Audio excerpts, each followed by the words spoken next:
এবং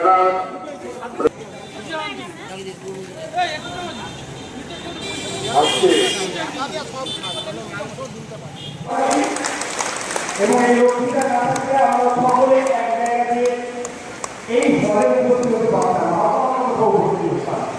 লক্ষ্মীটা আপনাদের সকলকে একসাথে করে নিয়ে স্বাভাবিক কারণে লক্ষ্মীটাকে সরকার সম্মানের মধ্যে আমরা বরণ করে নিচ্ছি, মোমেন্টো উত্তরীয় এবং পরিবেশন করি।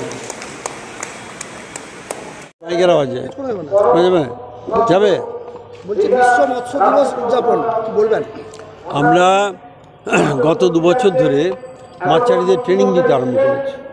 পুরনো দিনের বসে বসে ট্রেনিংটা বাদ দিয়ে আধুনিক ট্রেনিং দিতে আরম্ভ করেছি এবং বলতে আরম্ভ করেছি সবাইকে যে ট্রেনিংটা নাও।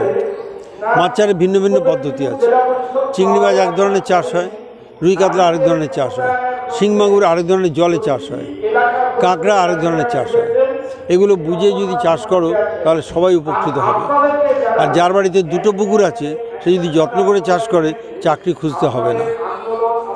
মুশকিল হচ্ছে আমরা সব ব্যাপারে যেমন এই আধা আধা কাজ করি, এটাও তাই হচ্ছে। আমরা ট্রেনিং দিচ্ছি, গত বছর আমরা 22,000 লোককে ট্রেনিং দিয়েছি, এবছর 50,000 লোককে ট্রেনিং দেবো। সবাইকে বলতে শুরু করেছি যে এখন জলের পরীক্ষা করে নাও, মাটি পরীক্ষা করে নাও। পুকুরের জল এর পরীক্ষা করো, আর পুকুরে মাটি পরীক্ষা করো, আর মাছের পরীক্ষা করো। আমরা জুনপুরে ট্রেনিং সেন্টার করে দিয়েছি, পরীক্ষার সেন্টার করে দিয়েছি। জুনপুরে বলেছি যে এসো তোমরা জুনপুর থেকে জল এবং মাছের পরীক্ষা করো আর মাটি পরীক্ষা করো। করলেই তোমরা বুঝতে পারবে কোথায় কোথায় অসুবিধে হচ্ছে। যখনই অসুবিধাগুলো বুঝতে পারবে তোমরা আমাদের অফিসারদের সঙ্গে যোগাযোগ করবে। অফিসার সমস্ত সমস্যাগুলো নিরসন করে দেবে, ভালো করে মাছ চাষ করতে পারবে। ফলে মাছে ভাতে বাঙালি এটাকে বাস্তবে রূপায়িত করতে হবে, এটা আমাদের কাজ। সবাই মিলে এটা দেখো, প্রচার করতে হবে। ধন্যবাদ।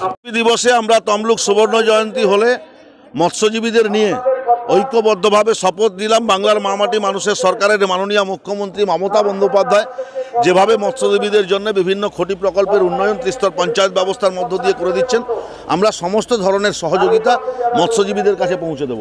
তার কারণ পূর্ব মেদিনীপুর জেলা 76 কিলোমিটার সমুদ্র সৈকতবর্তী এলাকা, অনেক মৎস্যজীবী মানুষ বসবাস করেন, অনেকে মৎস্যের ওপরে নিজেদের রুটি রোজগারের ব্যবস্থা করে থাকেন, আর এই মৎস্য বিদেশেও রপ্তানি হয়।